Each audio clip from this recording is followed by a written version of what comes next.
podemos venir, Señor, pidiéndote, clamándote, Señor, que uses a este siervo, a este varón, Señor, para traernos palabra de vida, Señor. Amén. Palabra de la que levanta, Señor, aún de los muertos, Señor. Sí, Señor. Para que despierte quien tenga que despertar, para que viva quien tenga que revivir y para que glorifiquemos tu santo nombre, Señor.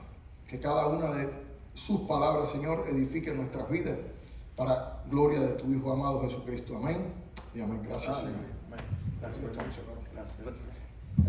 gracias, mi hermano Giovanni. Gracias, iglesia. Gracias, Pastor Darwin, por la invitación, por poder estar con ustedes aquí en esta noche. ¿Cómo están? ¿Estamos bien?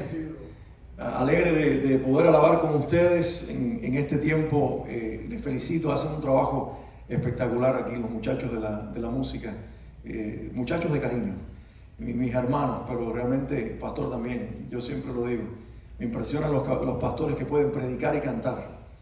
Yo apenas puedo predicar, entonces eso es una bendición del cielo, aprovechala, porque yo siempre he querido cantar y como que no me sale, así que me gozo cuando lo veo cantar y realmente cuando estuve en el aniversario de Getsemaní, el pastor Felipe agarró la pandereta y yo dije, ahora sí, ven ya, Señor, porque realmente cuando salieron a repartir talento llegué de último. Mis hermanos, hoy me apasiona lo que voy a conversar con ustedes, lo que voy a predicarles, si se puede llamar así. Pero mi hermano, el pastor Darwin, me comentaba cuando le preguntaba, debería haber estado aquí el mes próximo, hicimos un cambio y te dije, bueno, ahora, ¿cuál es el tema que quieres que toque para la iglesia? Y él me dijo, precisamente estamos hablando acerca de la iglesia, diferentes temas. Inmediatamente, porque es un tema de pasión, de pasión que en mi corazón arde desde hace muchos años, desde que recibí el llamado a servir a Cristo en la iglesia, el hablar acerca de el cuerpo de Cristo, de la familia de Dios, de la iglesia de Jesucristo. Miren, las instituciones que Dios estableció pueden ser amenazadas, pero nunca destruidas. Dios estableció la familia y la familia podrá ser amenazada y podrán buscar sustitutos, pero la familia como institución establecida por Dios siempre tendrá modelos sólidos que se levantarán. No importa si afuera quieran cambiarlo. Y no importa si la sociedad, el gobierno, de manera local o global, quiera rediseñar la familia o redefinir la familia, lo que Dios estableció, levantará Dios modelos. Sean permitidos o no sean permitidos, el modelo de Dios prevalecerá. ¿Cuántos lo creen conmigo? Y Dios estableció como institución la iglesia. Y no solamente la estableció, Él dijo, en ella pondré mi espíritu y ella será mi cuerpo. Por eso podrán hacer mayores cosas que las que yo hice. Claro, porque cuando vino Él, su cuerpo era físico. Y un cuerpo físico, ¿cómo está? Ayúdenme ustedes. ¿Qué pasa con una persona como nosotros ahora? Nosotros no podemos estar en otros lugares, ¿cierto? ¿Por qué? Está limitado. Esa es la palabra que yo quería escuchar. Un cuerpo físico está limitado. Dios, el Hijo, se autolimitó para poder revelar la gloria del Padre. Ir a una cruz, cargar nuestro pecado, ir a una tumba, pero luego vencer la muerte en la resurrección. Eso debería arrancarles a ustedes un amén. Gloria a Dios, amén. Pero luego Él dijo, les conviene que yo me vaya, porque entonces ustedes serán mi cuerpo sobre la tierra y ya yo no estaré limitado a la geografía de Israel.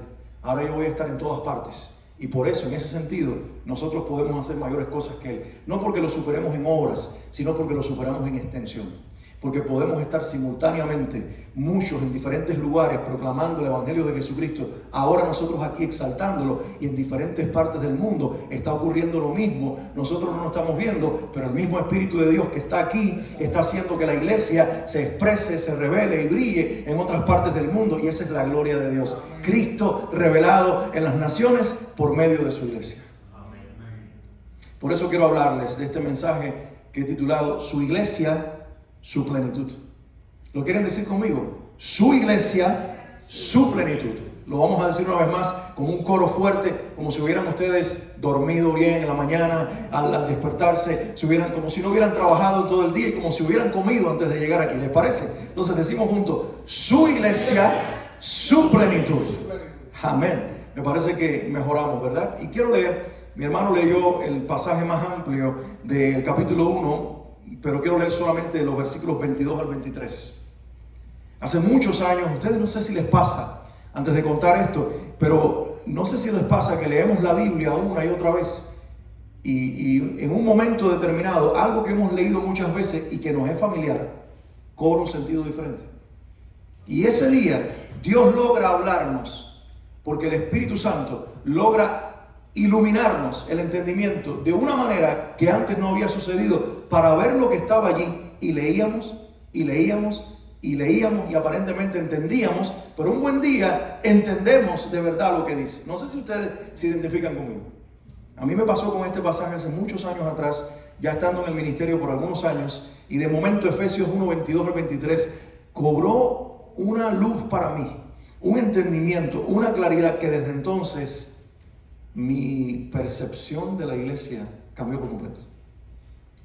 Así que yo le dije al pastor Darwin que quería recorrer con ustedes en esta noche gran parte de la carta a los Efesios. No se asusten, son 6 capítulos, no los vamos a ver uno por uno, simplemente voy a mencionar pinceladas. Y él me dijo, qué bueno, porque en algún momento, el próximo año, ese será nuestro estudio. Así que Dios está permitiendo quizás que nos preparemos de antemano para que ustedes cobren un amor especial por esta carta, que para mí es una de las favoritas. Efesios 1, 22 al 23 dice, Dios sometió todas las cosas al dominio de Cristo.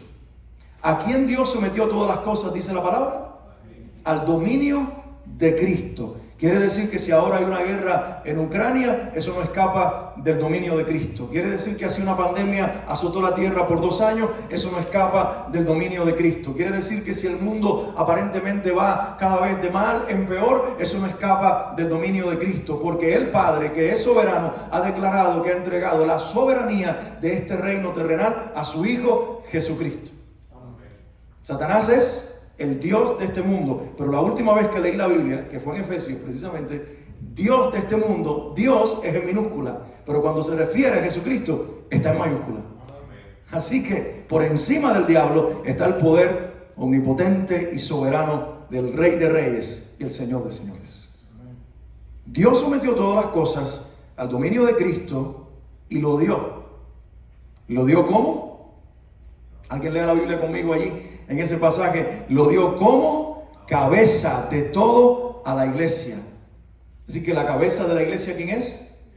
Es Cristo. La iglesia romana dice que es el Papa. Las iglesias cristianas en algunos contextos hablan de que la cabeza es el pastor y otros títulos modernos que se usan, pero la cabeza de la iglesia no es un cuerpo de líderes, no es una junta directiva, no es un pastor, no es un apóstol, no es un papa, es Jesucristo el Señor. Porque el Padre lo dio todo a Él como dominio y lo dio a Él como cabeza de todo a la iglesia. Es una buena noticia para nosotros, porque si la iglesia que yo pastoreo tuviera que tenerme como cabeza, ya estuviéramos perdidos hace mucho tiempo. Pero gracias a que Cristo es la cabeza y no yo, ni ningún cuerpo de líderes, hemos permanecido. Y eso es lo que yo me atrevo a decir que sucederá con MCC, con Miami City Church. Porque es la iglesia de Jesucristo. Y las puertas del Hades no prevalecerán contra ella. Y cada día que lo entiendan, ustedes van a prevalecer, porque así lo estableció el Señor. Lo dio a Él como cabeza de toda la iglesia, esta que es su cuerpo. ¿De quién está hablando ahora? Disculpe que me detenga en la lectura de 2 versículos nada más, pero quisiera hoy no solamente yo hablar como un papagayo repitiendo y repitiendo, sino interactuar con ustedes. Dice que el Padre lo dio todo al dominio ¿de quién? De Cristo. Y a Él lo dio como cabeza de todo. ¿A quién? A la iglesia. Y a esta, ¿quién es esta? En el pasaje. La iglesia, ¿qué la constituyó? Dice que la constituyó. Diga conmigo, usted lo dijo ahora mismo. Su cuerpo. Esta, que es su cuerpo, afirma ahora, es la plenitud de aquel que lo llena todo por completo. Y esto fue lo que a mí Dios me mostró hace algunos años, que yo había leído 1 y 1000 veces, pero un buen día el Espíritu Santo abrió mis ojos y me permitió entender que en la iglesia habita la plenitud de Cristo. Por eso la iglesia no puede ser un club social. Por eso la iglesia, las estrategias que debe usar no son empresariales. Las estrategias que debe usar no son las de afuera. Me contaba un jovencito la semana pasada que estuvo en una iglesia y la canción que hacían como preámbulo para preparar a los jóvenes para el tiempo de que iban a darle una predicación mientras los jóvenes estaban jugando con mesas de juego, lo cual yo no tengo problema con eso, me gusta también. Pero estaban preparando el ambiente, no iba a haber alabanza, es simplemente juegos y después una predicación. Dice, pusieron la misma canción que ponen en las discotecas de Miami y la canción mencionaba lo tremendo que es drogarse con la marihuana. Y luego se levanta un predicador, abre la Biblia y predica. Aquí en Miami, no tienes que ir a Nueva York ni a Los Ángeles, Miami. Dice, con razón, ningún joven fue movido. Estaban como fríos, estaban como muertos. Porque definitivamente se está mezclando la verdad con la mentira, el mundo con la iglesia. Y no hacen falta estrategias del mundo, porque realmente cuando la iglesia usa la estrategia del mundo para ganar al mundo, lo que sucede es que el mundo gana a la iglesia. Dice que la iglesia es su cuerpo. Esta es la plenitud de aquel que lo llena todo por completo. Y por eso llamo este mensaje en esta noche, su iglesia, su plenitud. ¿Me dejan orar un momentito?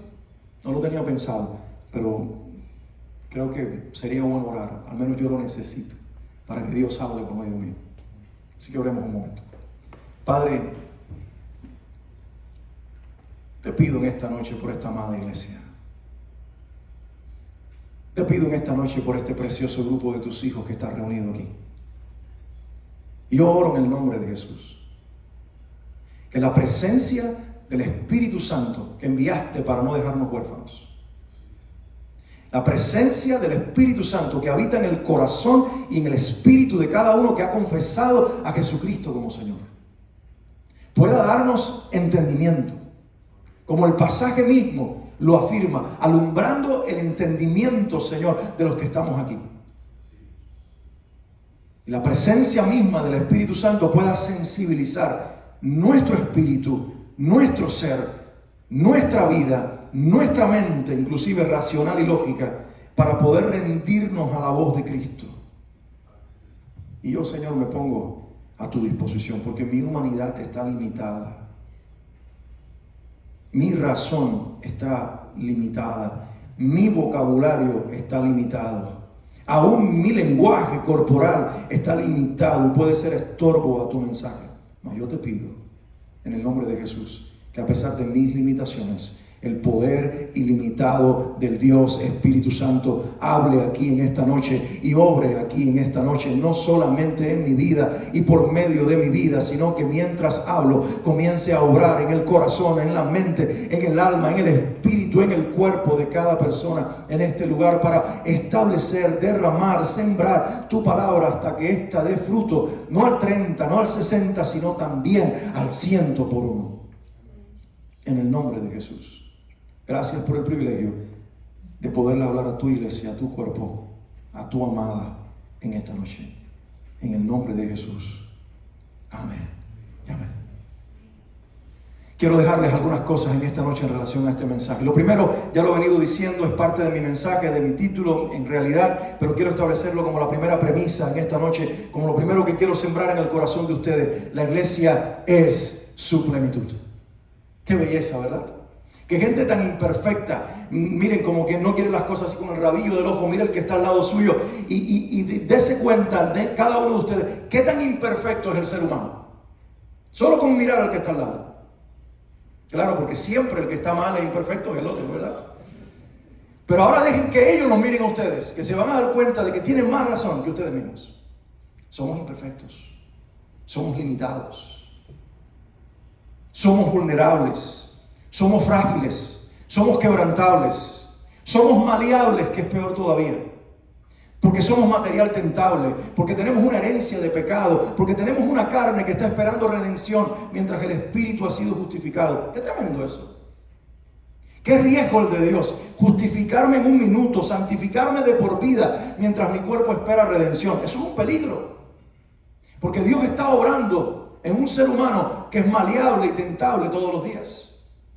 Pero Él me justificó a través de su Hijo. Y cada vez que me mira, no me mira a mí en mi debilidad, en mi pecado, en mi fragilidad, en todo lo maleable que soy. Me ve a través de su Hijo Jesucristo, lavado en el poder de su sangre, justificado en la justicia de su amado Hijo. Y por lo tanto, el Espíritu de Dios está operando todos los días en mi cuerpo, en mi vida, en mi mente, en mi ser y en ustedes también, santificándonos hasta el día de Jesucristo. ¿Acaso no es lo que dice Filipenses 1:6? Estoy persuadido de esto, dice Pablo, que el que comenzó en ustedes la buena obra la va a ir perfeccionando todos los días hasta el día de Jesucristo, cuando sea su aparición gloriosa en el cielo. Entonces, cuando ascendamos y estemos con Él glorificados, cuerpo redimido, sin muerte, sin enfermedad, sin pecado, entonces terminará la obra de la santificación. Mientras tanto, el Espíritu perseverante está obrando en nosotros y eso hace gloriosa a la iglesia. Eso hace gloriosa a la iglesia. Entonces esto es una maravilla, porque podemos decir en esta noche, somos la plenitud de Cristo. Y no es lo que miramos, no es lo que se ve en el espejo, no es lo que ve la gente, no son los rasgos de personalidad, no son ni las virtudes, ni los defectos, ni las fortalezas, ni las debilidades. Es Cristo en nosotros, dice Colosenses 1:27, la esperanza de gloria. Aleluya. Cristo en nosotros, la esperanza de gloria. Me encanta cómo el versículo 23, donde dice que la iglesia es la plenitud de aquel que lo llena todo por completo, cómo se lee en la Biblia amplificada. Está en inglés, pero voy a tratar de traducirlo rapidito para que podamos entender el concepto que está tratando de manejarse desde esta versión Amplified Bible. Dice, la cual es su cuerpo, la plenitud de Él. Está hablando de la iglesia, ¿verdad? La iglesia es su cuerpo. Diga conmigo, su cuerpo. Dígalo como que lo cree. Su cuerpo. A lo mejor usted es una mano, es un brazo, es un ojo, es la boca, es una parte del cuerpo, pero somos su cuerpo. La iglesia es su cuerpo. Y luego dice, la plenitud de Él. ¿Qué significa la palabra plenitud? Todo, completo, que no le falta nada, que no tiene carencia de nada. Una pregunta. Bueno, voy a dejar la pregunta en suspenso un momentito y voy a terminar la idea del versículo en la Amplified Bible. Dice, la cual es su cuerpo, la plenitud de Él, que lo llena todo por completo, que lo llena todo y lo completa todo en todas las cosas, en todos los creyentes. ¿Se lo leo una vez más? La iglesia es su cuerpo. ¿El cuerpo de quién? De Cristo. Que lo llena, que lo completa. Lo estoy traduciendo, por eso me equivoco. Dice, la iglesia es su cuerpo, la plenitud de Él, que lo llena y completa todo y todas las cosas en todos los creyentes. Wow. Yo oro que el Señor te permita llenarte del entendimiento de lo que aquí está diciendo, porque eso te llena de una pasión impresionante para entender que la iglesia no es una reunión de personas que se identifican porque tienen una fe en un Dios que vino y se fue y que estamos esperando aterrorizados que venga ya y nos rapte a ver si nos libramos de este mundo. No, la iglesia es el cuerpo de Cristo, que mientras esperamos su manifestación corporal, ya Él está con nosotros y nosotros estamos completos en Él.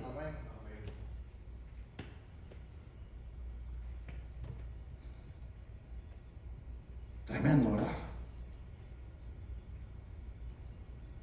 ¿Qué significa plenitud? Todo, completo, que no le falta nada. Y dice que la iglesia es su plenitud. ¿Que la iglesia es la plenitud de quién? No, pueden decirlo sin temor, que no los quiero, como decimos en buen cubano, agarrar de atrás para adelante. La iglesia dice, Él, el Padre, lo dio por cabeza a la iglesia. Y la iglesia, que es su cuerpo, es la plenitud de aquel que lo llena todo en todo. La iglesia es la plenitud de aquel que lo llena todo en todo. La iglesia es la plenitud de aquel. ¿Quién es aquel? Cristo. Un momento. ¿Qué significa la palabra plenitud?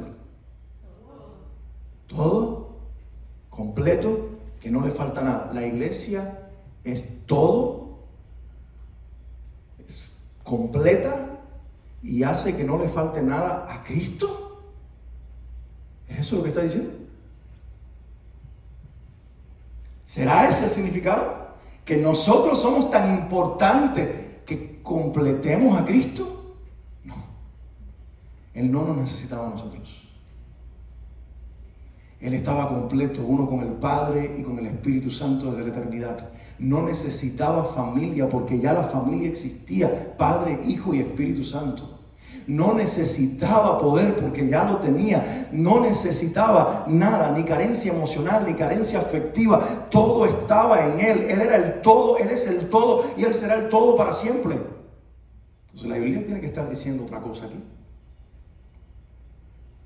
Esta que es su cuerpo es la plenitud de aquel que lo llena todo por completo. Lo que está diciendo no es que nosotros hacemos pleno a Cristo, sino que lo pleno de Cristo quiere vivir en la iglesia y quiere sobre todo manifestarse en la iglesia. Y me encantó, ¿quién de ustedes dijo? Está, así mi hermano, está en la iglesia. La plenitud de Cristo está en la iglesia. Ahora, ¿cómo Jesús? Yo les tengo una pregunta a ustedes. Piénsenla, no tienen que responderla. Intentaré responderla con la palabra. ¿Cómo Jesús decidió manifestar su plenitud por medio de su iglesia? Pensemos en esa pregunta un momentito. Porque el Padre lo da Él por cabeza de la iglesia y de todo. Y a la iglesia la constituye en el cuerpo de Él. Él se va, el cuerpo físico está a la derecha del Padre, pero el cuerpo espiritual está operando en cada persona, en cada congregación y en cada ciudad. Tremendo, ¿verdad? Entonces el Padre lo da Él por cabeza, a la iglesia la da por su cuerpo. Y el Señor establece que su plenitud, lo completo de Él, lo perfecto de Él, lo que no falta nada, su naturaleza, su deidad, su poder, su grandeza, va a habitar en la iglesia. ¿Cómo Él decidió manifestar eso, mis hermanos? Porque donde hay uno, Él está en medio. Amén, amén, amén. Así es. Muy bien, muy bien. Miren este pasaje. Juan 16, anótenlo ahí los que toman notas. Juan 16, versículos del 7 al 8. Jesús dice, Jesús está en su ministerio terrenal, todavía no ha ido a la cruz, está preparando a los discípulos. Estos capítulos 14, 15, 16, 17, con la oración intercesora de Jesús del Evangelio de Juan, Jesús está preparando a sus discípulos para cuando Él vaya a la cruz, vaya a la tumba, resucite y finalmente se vaya al cielo, a la presencia del Padre. Y Él está preparando el ambiente porque ellos tienen que enterarse y conocer y estar preparados que Él ya no va a estar más con ellos, al menos no como ellos están acostumbrados a verlo físicamente en un lugar específico. Y Él establece esta verdad. Juan 16, versículos 7 y 8. ¿Lo tenemos? ¿Lo puedo leer? Dice la Biblia, estoy leyendo la versión internacional, la misma versión que leyó mi hermano aquí cuando estábamos participando del tiempo de adoración. Y dice la palabra, pero les digo la verdad. ¿Quién está hablando? Jesús. Y Él dice, pero les digo la verdad, les conviene. ¿Qué cosa? Que yo me vaya. Dile eso a aquellos a los cuales les has dado el milagro de la pesca milagrosa. Que te han visto multiplicar panes y peces, no una vez, sino 2 veces. Que te han visto hacer milagros. Y de momento tú les dices, les conviene a ustedes que yo me vaya. ¿Por qué? El pasaje da la respuesta. Les conviene que me vaya porque si no lo hago, ¿qué va a pasar? El Consolador no vendrá a ustedes. La palabra consolador se traduce de la palabra paracleto, el que se pone al lado de ustedes, el soporte, el ayudador, el confortador, el que está sosteniéndolo. Si yo no me voy, Él no vendrá. Si no lo hago, el Consolador no vendrá a ustedes. En cambio, si me voy, se los enviaré a ustedes. ¿A quién? Si me voy, les voy a enviar al Consolador. ¿A quién? ¿No los escucho? ¿Pero quién es el Consolador? ¿Cómo se llama? El Espíritu Santo. ¿Y el Espíritu Santo quién es? Es Dios. No es una energía, no es una corriente, no es algo inanimado. El Espíritu Santo es una persona que habla, que dirige, que enseña, que redarguye, que se entristece. El Espíritu Santo. Necesario que yo me vaya para que venga el Consolador. Si yo no me fuera, entonces Él no podría venir a ustedes. En cambio, si me voy, se los enviaré a ustedes. Y cuando Él venga, convencerá al mundo de su error en cuanto al pecado, a la justicia y al juicio. Me encanta verlos a veces, pastor, que ponen en las redes sociales que salieron aquí en Coral Gables, quizás el sábado, me parece que lo hacen en algún parque, porque tienen el deseo de predicarle a la comunidad. ¿Por qué nosotros le hablamos a la gente de Cristo un día intencional como iglesia, o en el trabajo, o en el vecindario, o en la familia? ¿Saben por qué? No porque creemos en el poder de convencimiento que tenemos, sino que creemos que en la locura de la predicación, cada palabra del Evangelio que sale de nuestros labios va cargada del poder del Consolador, el Espíritu Santo, para convencer al pecador que estaba o que está como estábamos nosotros, para traerlo a donde nosotros estamos ahora. Cuando uno entiende eso, le pierde el miedo a la predicación. Cuando uno cobra esta visión, no tenemos que ver tangiblemente al Espíritu Santo, sino creer que está con nosotros y que en cada palabra que sale de nuestras bocas, que contiene evangelio, Él está manifestado. Y mientras nosotros predicamos, Él convence al mundo de su error en cuanto al pecado, en cuanto a la justicia, en cuanto al juicio. Entonces, ¿cómo Dios decidió manifestar su plenitud en la iglesia? Yo me voy, pero les voy a enviar al Consolador.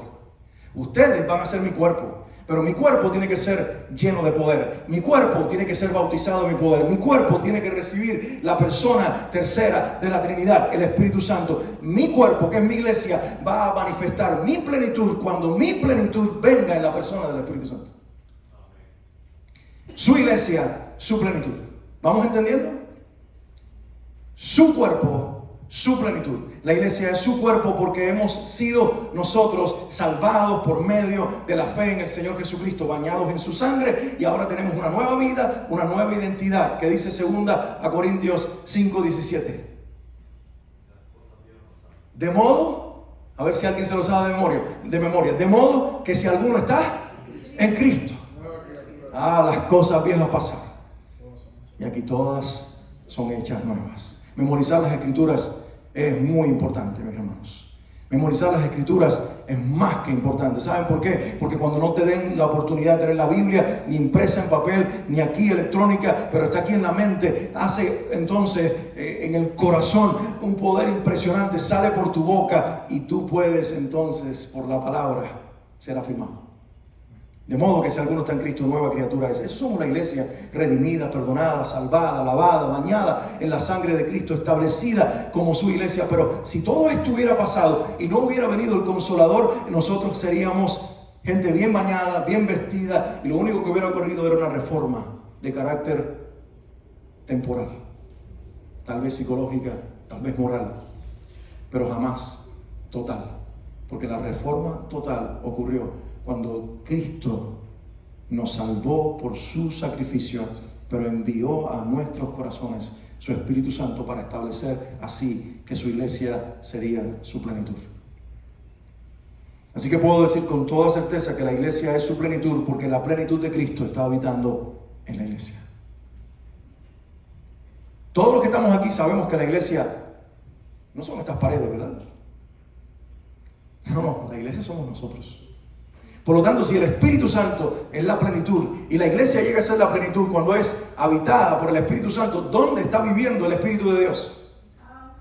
En cada uno de nosotros, en cada uno de nosotros. Y cuando la iglesia se reúne, como decía mi hermano, por eso es que Cristo dijo, cuando 2 o 3 estén reunidos en mi nombre, ahí voy a estar yo. No, el que está es el Espíritu Santo. No, está Él también. Porque Él dijo, mire mis hijos, les voy a decir algo. Cuando Él venga, mi Padre y yo también vendremos con Él y haremos morada en ustedes, porque son uno. 3 personas ocupando una existencia eterna, pero son uno. Y cuando el Espíritu está, manifiesta al Hijo y manifiesta al Padre, como cuando el Hijo estaba, manifestaba al Padre y manifestaba al Espíritu. ¿Está complicado eso o se entiende? ¿Se entiende, verdad? Y si no se entiende, pidan entendimiento al Señor. Porque yo no soy el que lo doy, lo da el Señor. Creo que ahora vamos a entrar. Pastor, ¿qué tiempo tengo? ¿Ya me tengo que terminar ya? Pero te regreso la próxima semana entonces. Entremos a Efesios un momentito y a ver si logro aterrizar este mensaje lo más rápido posible. En Efesios, mis hermanos, Pablo revela un misterio. Eso es lo fascinante de la iglesia, de la carta a los Efesios. Hay un misterio revelado. La palabra misterio va a aparecer bastante en la carta a los Efesios. Hay un misterio que el Señor por su Espíritu le reveló a Pablo, y Pablo lo hizo público a través de esa carta. ¿Alguien sabe cuál es el misterio que se hizo público en la carta a los Efesios? Dice, no, por favor, déjame llegar enero cuando empecemos a estudiarla y nosotros podamos ver cuál es el misterio revelado. Bueno, eso es lo tremendo, que Pablo recibe algo que nadie más había hasta ahora entendido. Por eso Pablo es tan increíble. Aún Pedro tiene que alabarlo y decir, como bien dijo nuestro hermano Pablo, aunque a veces es difícil de entender, porque la mente de Pablo fue llena de tanto conocimiento espiritual, que cuando él lo revelaba, la gente a veces decía, no entiendo completamente, y hay que leerlo y volverlo a leer. Y la carta a los Efesios contiene en 6 capítulos tanta revelación de Dios que vale leerla y volverla a leer hasta que nos caiga el 20, como dicen los mexicanos, y podamos entender la verdad de Dios. Hay un misterio revelado en la carta a los Efesios. Los voy a ayudar. Es el misterio de la iglesia. Digan conmigo, el misterio de la iglesia. Díganlo fuerte, como si la respuesta fuera de ustedes. El misterio de la iglesia. Vamos, díganlo otra vez. El misterio de la iglesia. ¿Cuál es el misterio revelado? El misterio de la iglesia. Pero miren cuál es el misterio de la iglesia que es revelado. Que de 2 pueblos hizo uno. Dice, había un pueblo, Israel, que no era solamente el pueblo de Dios. Dios siempre se hizo un pueblo de toda lengua y nación. En el corazón de Dios ya estábamos. Efesios 1:3. Bendito sea el Dios y Padre de nuestro Señor Jesucristo, que nos bendijo con toda bendición espiritual en los lugares celestiales en Cristo, antes de la fundación del mundo. ¿Cuándo nos bendijo? Antes de la fundación del mundo. ¿En quién nos bendijo? En Cristo. Entonces nosotros no somos pueblo ahora, lo fuimos siempre. Israel simplemente fue una revelación parcial de un pueblo que tenía que tener una geografía, un idioma, una cultura y una constitución, que era la palabra de Dios, para Dios expresar parcialmente su gracia, su poder y su revelación a través de un pueblo. Pero ellos no lo entendieron y se creyeron que eran los únicos. Y por eso odiaron a los gentiles. Pero ahora viene Pablo lleno del Espíritu Santo y dice, tengo el misterio revelado de Cristo. Su iglesia es una sola, hecha de 2 pueblos. El Israel espiritual que está saliendo del judaísmo para recibir a Cristo, y ahora las naciones gentiles que se están uniendo al Señor. Se los leo literalmente para que ustedes vean que no estoy inventando. Es Efesios 3, 5 al 6. Anoten esa cita. Efesios 3, 5 al 6. Dice, ese misterio que en otras generaciones no se les dio a conocer a los seres humanos, ahora se les ha revelado. ¿Por medio de quién? Por el Espíritu a los santos apóstoles y profetas de Dios. Es decir, y Pablo me encanta porque Pablo dice, no me lo reveló a mí, yo lo estoy haciendo público. Nos lo reveló a todos nosotros, los que somos apóstoles y profetas de Dios en esta generación, dice el apóstol Pablo. Este misterio que en otras generaciones no se les dio a conocer a los seres humanos, ahora se les ha revelado por el Espíritu a los santos apóstoles y profetas de Dios. Es decir, este es el misterio. Es decir, que los gentiles, los que no son pueblo judío, los gentiles son, junto con Israel, beneficiarios de la misma herencia. ¿De qué somos beneficiarios? De la misma herencia. Dice también, y miembros ¿de qué? De un mismo cuerpo. Y participantes igualmente de la promesa en Cristo. Hay versiones que ahí donde dice promesa está en mayúscula, porque hay más de 7,000 promesas en la Biblia. Pero si tú no tienes la promesa, ninguna de las 7,000 promesas van a aplicar a tu vida. Di conmigo, promesa. Promesa. Y promesa en mayúscula, que nunca se les olvide esto. Jesús, mediante el Evangelio, lo hizo posible. 3 beneficios que Dios nos dio al incluirnos en su iglesia. Están en este pasaje. Si están anotando, anótenlo rapidito ahí. Primer beneficio, somos beneficiarios de la misma herencia. ¿Cuál es el primer beneficio? Una misma herencia. Lo que pertenecía a Israel, lo que Dios le heredó a Israel, lo que le prometió a Israel, también nos lo prometió a todos los que somos iglesia, un cuerpo en Cristo. Segundo beneficio, miembros de un mismo cuerpo. Cristo habita en los judíos creyentes en Cristo, como también habita en los cristianos que no hablamos hebreo, ni tenemos sangre de judaísmo, ni tenemos que guardar el sábado, ni dejar de comer cerdo. De hecho, les confieso algo, antes de venir para acá, yo comí masa de puerco. Qué envidia, ¿verdad? Así que no tengo que guardarme la ley, pero ahora pertenezco al mismo Dios del pueblo de la ley. Claro que muchos del pueblo de la ley no están salvos, no son iglesia y no están en la promesa porque no han recibido a Cristo. Y dice Pablo en Romanos 11, y no es que Cristo fracasó, porque mírenme a mí y a otros que estamos siendo alcanzados. Y al final todos los que hablan la lengua hebrea y se llaman judíos se tornarán al Mesías y dirán: verdaderamente tú, Jesús, eras el Hijo de Dios.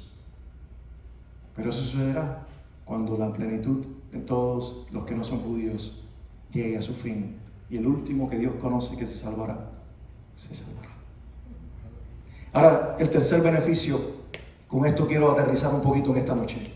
Nos hizo participante, igualmente que los judíos creyentes, nos hizo participantes de la promesa en Cristo. Digan conmigo otra vez: promesa en Cristo. Digan: promesa en Cristo. ¿Cuál es la promesa? La promesa en Cristo es lo mismo que decir la plenitud de Cristo, que lo llena todo en todos. Lo voy a decir una vez más.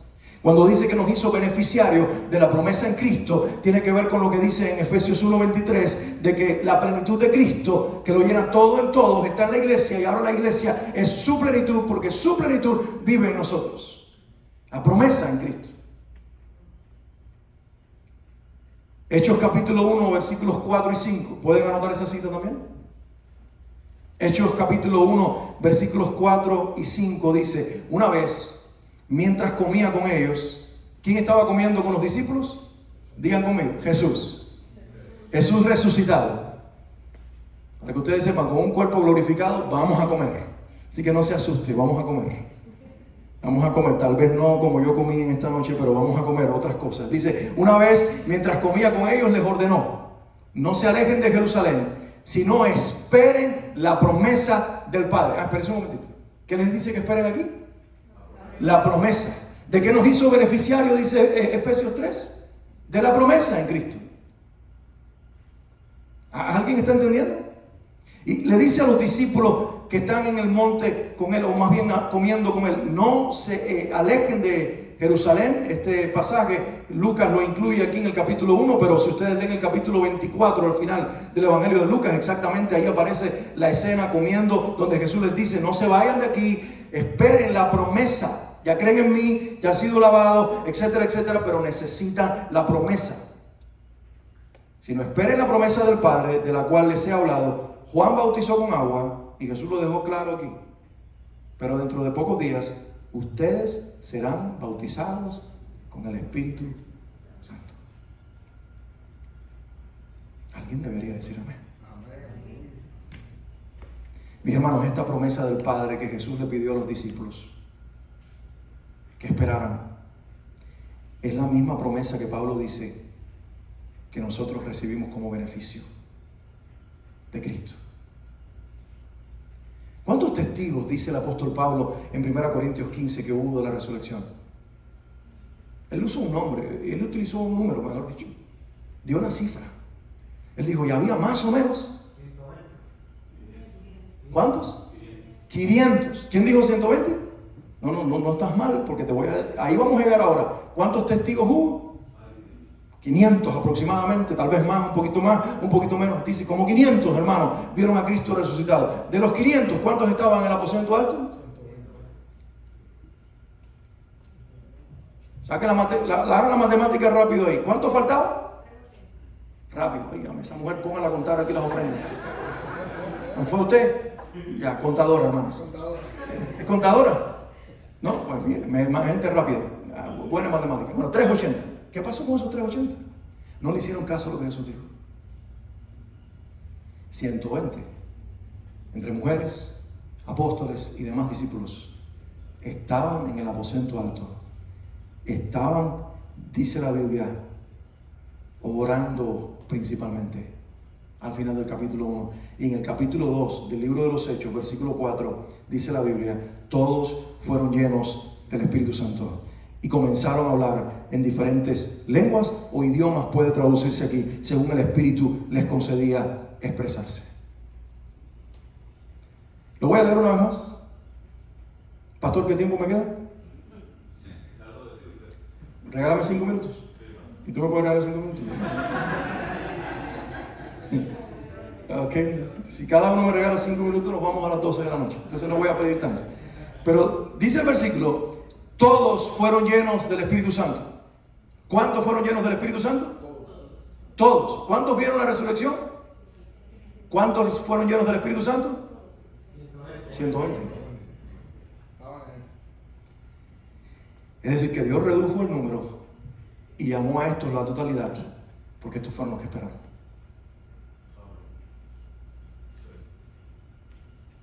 Porque es el que cree, el que ve, el que recibe, el que experimenta y el que vive la promesa de Dios.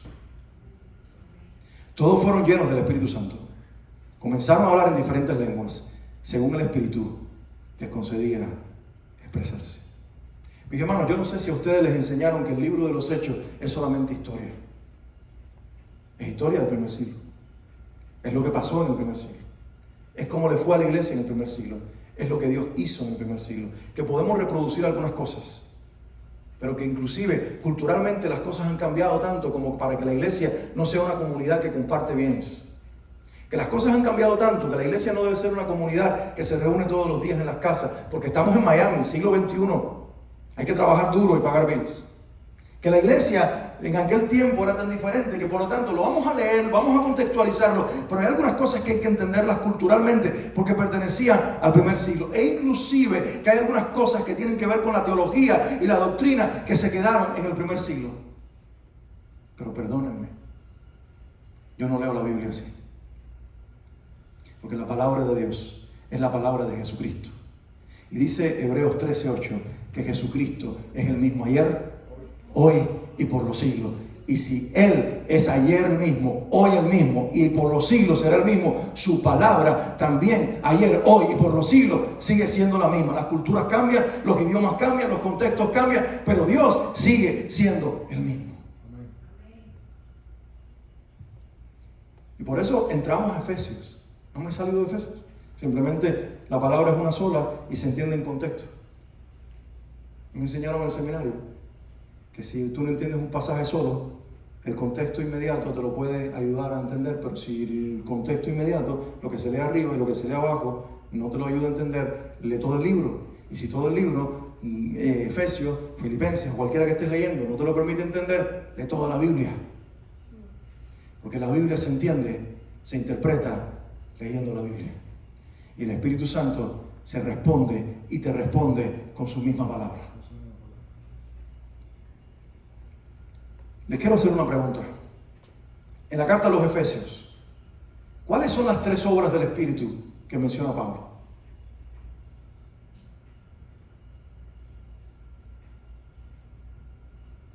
Lo pregunto una vez más. En la carta a los Efesios, ¿cuáles son las 3 obras del Espíritu que el apóstol Pablo menciona? Estoy seguro que si yo llego a mi iglesia el domingo y hago esta pregunta, reinará el mismo silencio.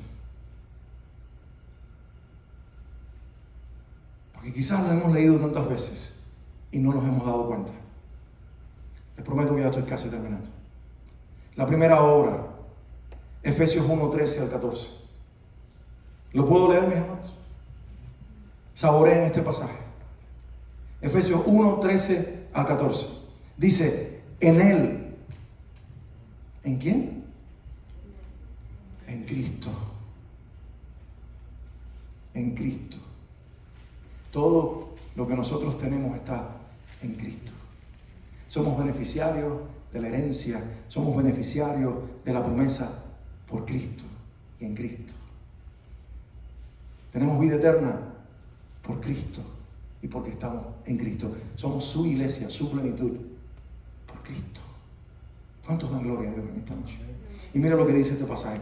En Él, en Cristo, también ustedes, cuando oyeron el mensaje de la verdad, el evangelio que les trajo la salvación, y lo creyeron, no solamente lo escucharon, lo creyeron, fueron marcados con el sello que es el Espíritu Santo prometido. Este garantiza nuestra herencia hasta que llegue la redención final del pueblo adquirido por Dios para alabanza de su gloria. ¿Cuál es la primera obra? El sello. ¿Qué le dijo Jesús a los discípulos cuando resucitó y les está comiendo con ellos? No se vayan de Jerusalén para que reciban ¿a quién? Al Espíritu Santo. Les pregunto, ¿los discípulos estaban salvos, sí o no? Y cuando uno está salvo, ¿tiene el Espíritu, sí o no? ¿Y por qué tenían que esperar al Espíritu? Hermano, cada vez que usted abre la boca, está ahí, pichando duro. Sí, ahora, escuchen. Los discípulos ya tenían el Espíritu. No antes de que Cristo fuera resucitado, porque Él no podía manifestar su Espíritu en ellos hasta que Él no fuera resucitado. Pero cuando resucita, ustedes pueden leer su Biblia, en Juan capítulo 20, Él se acerca a sus discípulos ya resucitados y les dice: reciban mi Espíritu. Por ahí ven un montón de predicadores soplando. Nadie tiene que estar soplando, eso lo hizo Cristo una vez. Pero cuando Él sopló, ellos recibieron el Espíritu. Y después comieron. Y cuando están comiendo les dice: quiero que ustedes se queden en Jerusalén hasta que la promesa venga. Y luego Lucas nos dice que la promesa de la cual estaba hablando Jesús era ¿quién? El Espíritu Santo. ¿Y por qué tenían que esperarlo? Si al soplarlo les dijo: recíbanlo, y ellos lo recibieron.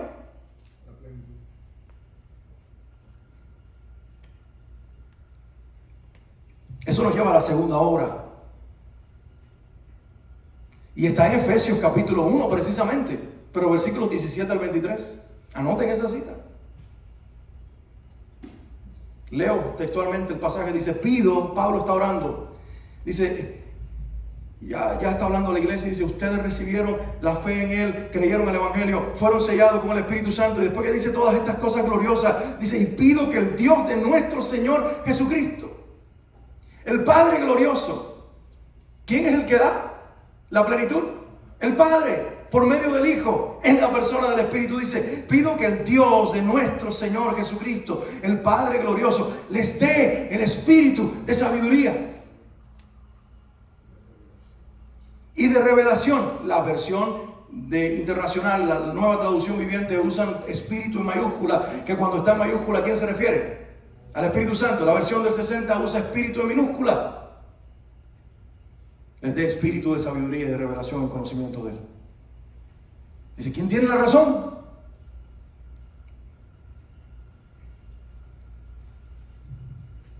Pensé que había dejado mi teléfono, pero tengo una cita aquí que recordé cuando estaba sentado porque no la tenía en mis notas y quiero a ver si la encuentro. Isaías 11:2. Y reposará sobre Él, sobre Cristo, el Espíritu de Jehová, espíritu de sabiduría. Estoy orando, dice Pablo, para que ustedes reciban el espíritu de ¿qué? De sabiduría. Y dice Isaías 11:2: reposará sobre Él, el Hijo, el Mesías, el Espíritu de Jehová, que es espíritu de sabiduría. Y la palabra espíritu de sabiduría está en minúscula porque está en referencia al espíritu que está en mayúscula, que es el Espíritu de Dios. Dice: espíritu de sabiduría, de inteligencia, de consejo, de poder, de conocimiento y de temor de Jehová. Por eso cuando tú lees el libro de Apocalipsis, hay un candelabro con 7 brazos y dice: esos son los 7 espíritus de Dios que llenan toda la tierra. ¿Cuántos espíritus tiene Dios? Uno solo. ¿Pero por qué dice que tiene 7 espíritus? Porque hay 7 manifestaciones del Espíritu. Por eso necesitamos ser plenos. Y no basta creer y ser sellado y creer que cuando me muera voy al cielo. Dios quiere llenarme del poder del Espíritu Santo, vivir en la plenitud de Cristo, La iglesia debe ser la plenitud, su iglesia, su plenitud. Pero me pregunto cuántas congregaciones no son la plenitud de Cristo, porque la gente vive ignorando, tal vez porque nadie se los ha predicado, tal vez porque no leen suficientemente la Biblia, tal vez porque no oran cuando leen la Biblia para cobrar entendimiento. Pero todos nosotros debemos decir: Señor, lo que pasó en el aposento alto debe suceder en mi vida. Yo tengo que vivir la plenitud de Cristo hasta que Él sea revelado y mis vecinos vengan a ver qué pasó conmigo y mi familia, que somos diferentes, hasta que vean a Cristo en nosotros y nos quieran o apedrear o seguir. Pido también que les den los ojos iluminados del corazón para que sepan a qué esperanza Él los ha llamado. ¿Cuál es la riqueza de su gloriosa herencia? Mira todo lo que sucede cuando la plenitud viene. Sabes cuál es tu esperanza y no andas desesperanzado. Además, la riqueza de la gloria va a cobrar conciencia en tu corazón. Ya no trabajarás detrás del dinero, el afán de volverte rico. El que está lleno de la plenitud de Cristo trabaja para lo normal, para lo de todos los días, pero ya no vive para hacer dinero, vive para la gloria de Dios. Uy, no escuché a nadie decir ni tan siquiera ay. Porque el Dios de este mundo, el Dios mamón, el Dios dinero, se metió en la iglesia. Y la gente te dice: no tengo tiempo, tengo que trabajar. Dios me entiende. No, Dios no te entiende. Dios quiere que tú seas como la iglesia del primer siglo. La iglesia que todos los días y de casa en casa partía con sencillez y humildad de corazón. Que iba a las calles y predicaba. Que no buscaba como su meta hacer dinero, sino revelar a Cristo a través de su vida. Y se tenían que morir por el evangelio, morían. Pero el mundo está lleno de cristianos cobardes porque están vacíos y secos. Y mis hermanos me disculpan, tal vez esta prédica no es para decir amén, es para decir ¡ay! Para que sepan también cuál incomparable es la grandeza de su poder a favor de los que creemos. Ese fue el poder, y ese poder es la fuerza grandiosa y eficaz que Dios ejerció en Cristo cuando lo resucitó de entre los muertos y lo sentó a su derecha en las regiones celestiales. Dice: yo quiero que ustedes sean llenos del poder que resucitó a Cristo. Y ahora Cristo está muy por encima de todo gobierno y autoridad, poder y dominio, y de cualquier otro nombre que se invoque, no solo en este mundo, sino también en el venidero. Dios sometió todas las cosas al dominio de Cristo y lo dio como cabeza de toda la iglesia. Y esta, que es su cuerpo, es la plenitud de aquel que lo llena todo por completo. ¿Por qué la iglesia es su plenitud? Porque la plenitud de Cristo la llenó. Mi corazón late de pasión por ustedes, como también por mi congregación. Le pido al Señor que no uno, ni dos, ni tres, ni cuatro, sino que todos digan: Señor, yo no quiero solamente tener una marca que me identifique como alguien que tiene una promesa de salvación el día que me muere y me vaya al cielo. Yo quiero vivir los días que me quedan lleno de la plenitud de Cristo. Yo quiero tener la evidencia, no la imaginación, la evidencia de que he sido lleno del poder de Cristo. Y en el libro de los Hechos, cada uno que fue lleno de la plenitud de Cristo tuvo denuedo, tuvo valentía. Y la valentía para predicar el evangelio estaba en ellos. El Espíritu, cuando te llena, te hace ser apasionado por Dios y a la misma vez te hace valiente para mostrar a Cristo, vivirlo y revelarlo, y que Él sea la plenitud y la prioridad en tu vida. Y hay una tercera obra, le dije que eran tres, ¿verdad? Hay un bautismo de salvación cuando el Espíritu Santo te sella. Hay un bautismo de llenura cuando el Espíritu Santo te da la plenitud. Pero vamos a la tercera obra. Dice: ¿cómo que has mencionado dos bautismos? Lee en Hebreos 6. Ya pasó el tiempo de los rudimentos de las obras muertas, del arrepentimiento y de la doctrina de bautismos. Está en plural. Tercera obra, Efesios 5:18. ¿Qué dice ese Efesios 5:18? No os embriaguéis con vino, en lo cual hay disolución. Y como dice el pastor, antes bien, sed llenos del Espíritu Santo. Dicen los biblistas, los estudiosos del texto, del idioma original, que la palabra sed llenos no es así imperativa como nosotros la leemos, sino que es presente continuo. No te embriagues con vino, el vino hay disolución, te controla, te domina. Déjate dominar por el Espíritu Santo. Es el contraste que está haciendo aquí. Pero no te dejes controlar una sola vez, sino sé lleno continuamente, todos los días. ¿Por qué? Porque cuando creíste y fuiste justificado, el Espíritu te selló y fue una marca que promete que tu cuerpo va a ser redimido cuando Cristo venga. Pero entonces entendiste que eso no es suficiente y empezaste a orar, y empezaste a rendirte, y empezaste a buscar y decir: Señor, pero yo quiero que ahora el que vive en mí, el Espíritu Santo, tome control de mi vida, porque el sello es para testificar de la promesa que viene, que tienes vida eterna, pero la plenitud es para que Él tenga control de ti, dominio de ti, te use para la gloria de Cristo mientras estás en la tierra.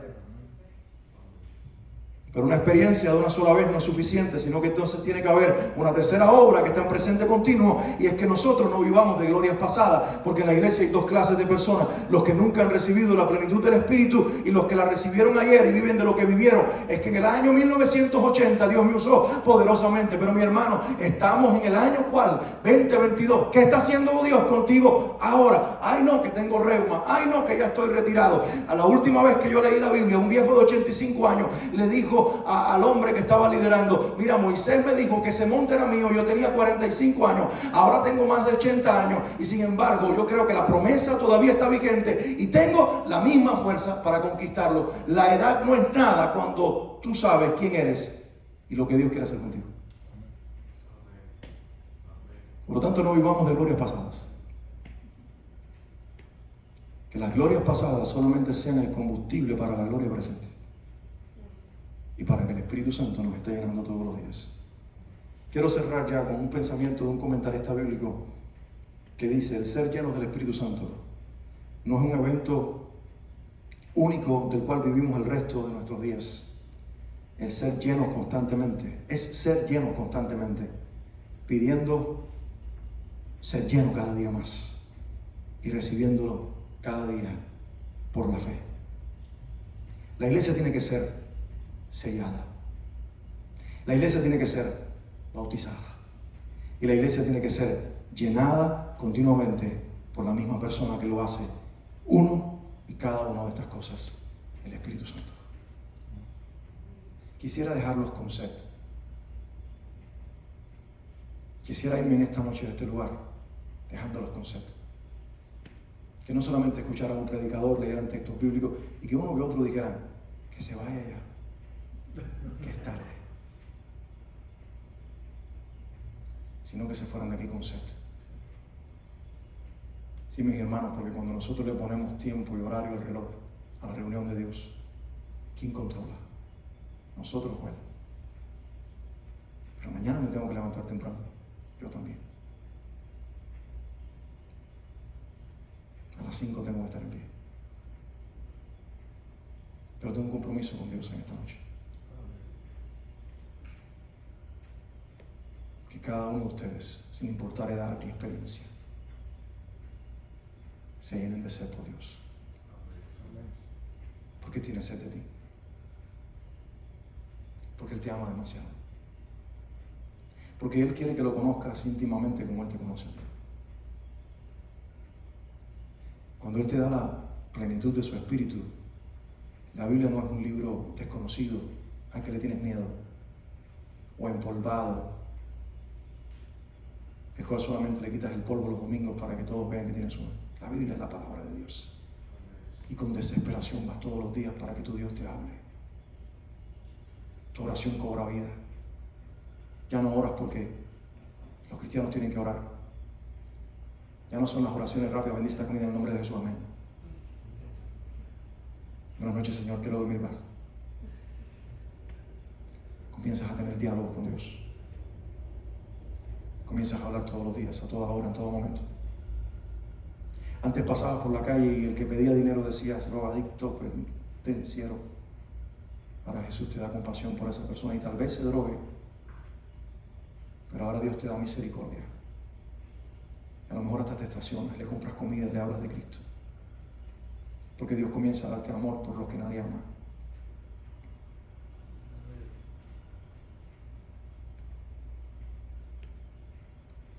Cuando empezó el COVID, la iglesia demostró que estamos vacíos.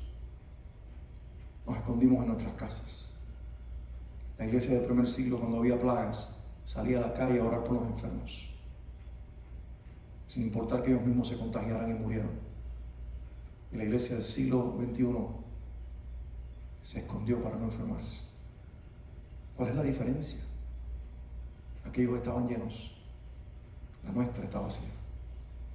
Cantamos, tenemos reuniones en las iglesias, abrimos la Biblia, la música es espectacular, nuestros servicios son increíbles, pero estamos vacíos.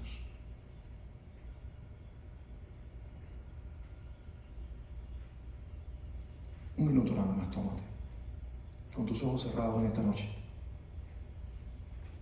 y dile: Señor, yo quiero ser lleno del Espíritu Santo. Yo quiero que el Espíritu Santo tenga todo de mí. Y yo sé que es una oración peligrosa, pero de los días de Juan el Bautista hasta ahora, dijo Jesús, el reino de los cielos sufre violencia. Y son los violentos, los valientes los que lo arrebatan. Haz oraciones peligrosas. Hermanita del piano, ¿tú puedes venir un momentito? Tocar una melodía.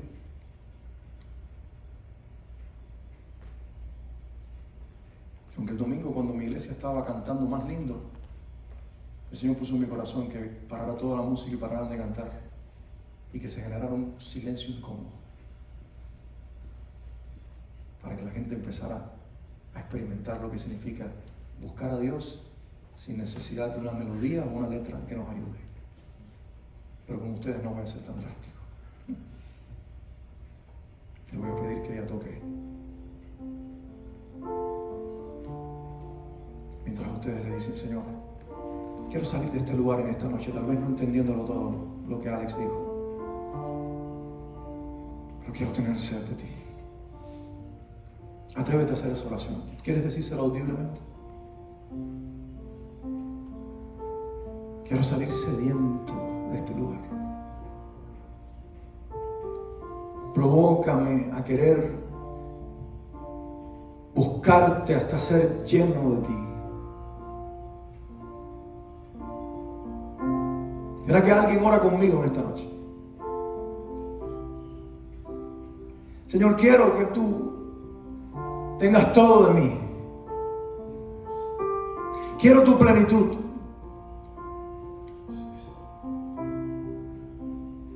Y si en esta petición hay algo de egoísmo, una simple experiencia de tenerte, bórralo, Señor, de mí. Quiero pedir como conviene. Quiero que tú tengas todo de mí para yo tener todo de ti.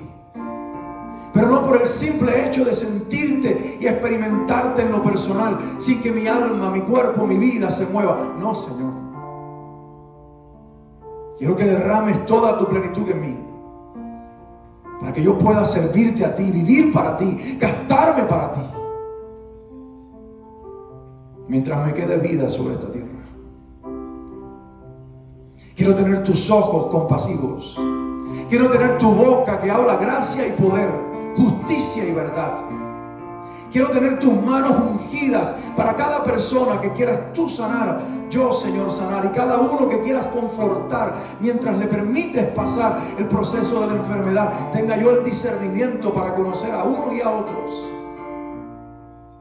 y ser instrumento en tus manos para ministrar a todos. Señor, oro por esta amada iglesia, que mis hermanos entiendan que tu plenitud no es para pastores y ministros, para líderes, que tu plenitud es para el cuerpo, que es la iglesia. Que tú no fluyes cuando hay una jerarquía,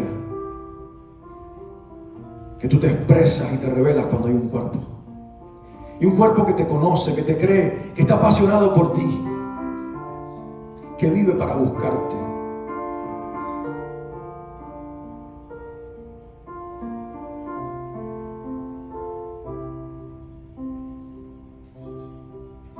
¿Te atreves a decir conmigo: aquí estoy, Señor?